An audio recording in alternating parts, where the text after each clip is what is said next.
Kayaknya begadang tuh udah biasa banget ya buat kita semua. Apalagi kalau kerjaan lagi numpuk atau lagi seru-serunya nonton serial. Tapi, pernah nggak sih kita berhenti sejenak dan mikir apa sebenarnya yang terjadi sama tubuh kita pas kita begadang? Nah, kali ini kita bakal bongkar sains di baliknya. Oke, kita mulai dari sini deh.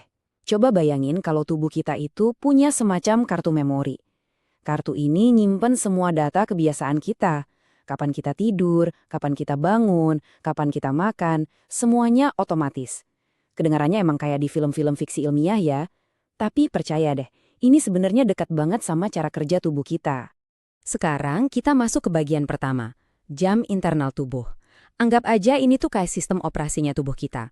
Dia yang ngatur semuanya, dari kapan kita ngerasa ngantuk sampai kapan sel-sel kita harus diperbaiki. Kuncinya ada di satu hal, yaitu irama sirkadian. Yuk kita kenalan lebih jauh.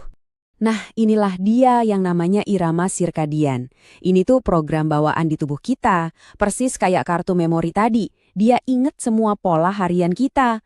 Makanya kadang-kadang kita bisa bangun sendiri kan, beberapa menit sebelum alarm bunyi. Itu karena tubuh kita udah hafal jadwalnya. Keren ya? Yang paling penting buat kita tahu itu setiap malam pas kita tidur, tubuh kita itu bukannya mati loh. Justru sebaliknya, dia lagi sibuk banget ngejalanin program perbaikan besar-besaran. Kira-kira selama 7 jam, tubuh kita itu kerja keras gantiin sel-sel yang rusak, sel kulit, otot, darah, dan yang paling krusial, ngasih otak kita waktu buat istirahat dan pulih. Terus, apa yang terjadi kalau kita nekat skip program pemeliharaan ini, walaupun cuma semalam aja? Ini bukan cuma soal ngantuk besok paginya loh. Efeknya itu kayak domino. Satu jatuh, yang lain ikut jatuh. Mari kita lihat gimana ceritanya. Rangkaiannya tuh logis banget sebenarnya. Kita begadang, otomatis jadwal perbaikan tubuh jadi terlewat.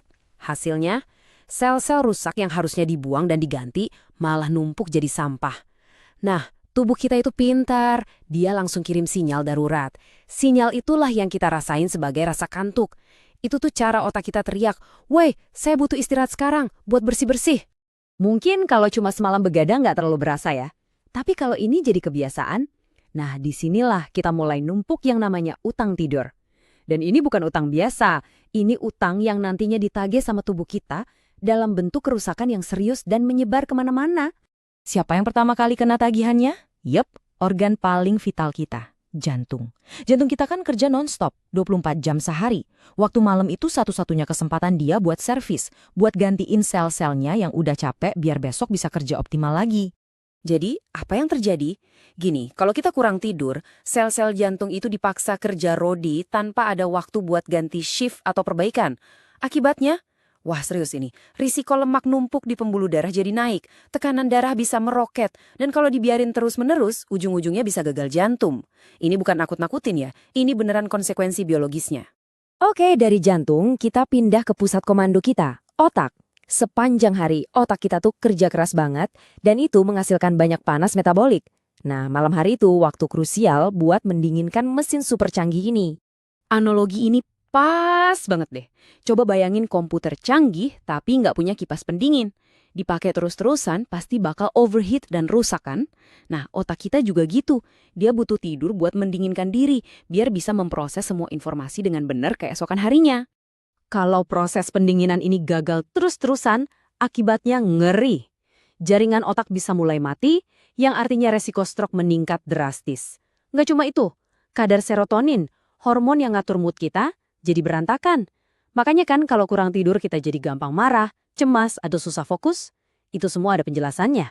Kerusakannya nggak berhenti di jantung dan otak aja loh, masih ada lagi.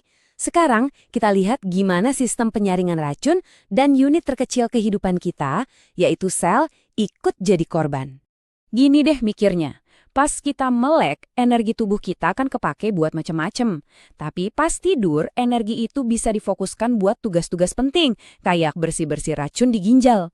Kalau kita begadang terus, ginjal jadi kehilangan waktu emasnya buat kerja optimal.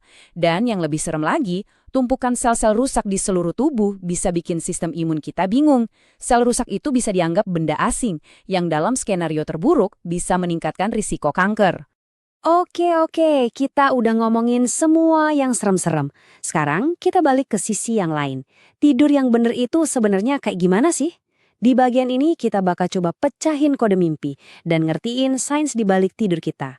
Ternyata tidur itu bukan cuma merem, tapi sebuah perjalanan yang punya beberapa fase. Jadi ada dua pengain utama nih dalam perjalanan tidur kita. Pertama, ada yang namanya tidur pulas atau deep sleep. Anggap aja ini fase bengkelnya tubuh. Di sini tubuh kita benar-benar diperbaiki. Kedua, ada tidur REM. Nah, di fase ini otak kita justru aktif banget.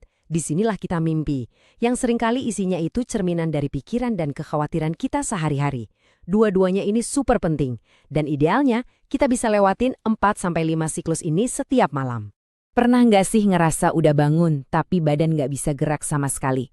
Fenomena yang sering kita sebut ketindihan itu ada penjelasan ilmiahnya loh, namanya sleep paralysis. Kalimat ini benar-benar ngejelasin semuanya. Jadi, ketindihan itu terjadi pas ada glitch atau kesalahan sinkronisasi.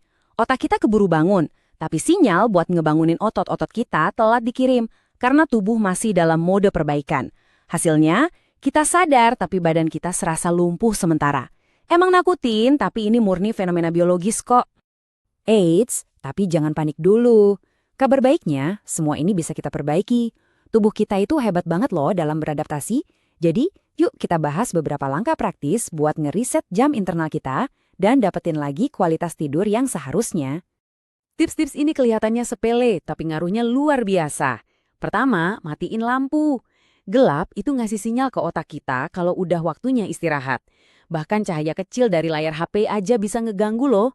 Buat yang kerjanya shift, manfaatin waktu libur setelahnya buat bener-bener istirahat total. Jangan malah diisi kerjaan lain.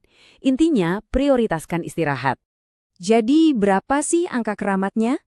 Sumbernya jelas, 7 jam. Itulah waktu ideal yang dibutuhkan tubuh kita buat ngejalanin semua program perbaikannya dengan tuntas setiap malam. Coba deh lihat ini sebagai investasi kesehatan jangka panjang, bukan sebagai waktu yang terbuang sia-sia. Kita tutup dengan pemikiran ini ya. Setiap kali kita milih buat begadang, kita itu sebenarnya bukan dapat waktu tambahan. Kita itu lagi ngutang energi dari diri kita sendiri di masa depan. Sebuah utang yang suatu saat nanti pasti ditagih, entah dalam bentuk stroke, gagal jantung, atau penyakit lainnya. Jadi malam ini, coba deh kasih hadiah paling berharga buat tubuh kita. Istirahat yang cukup.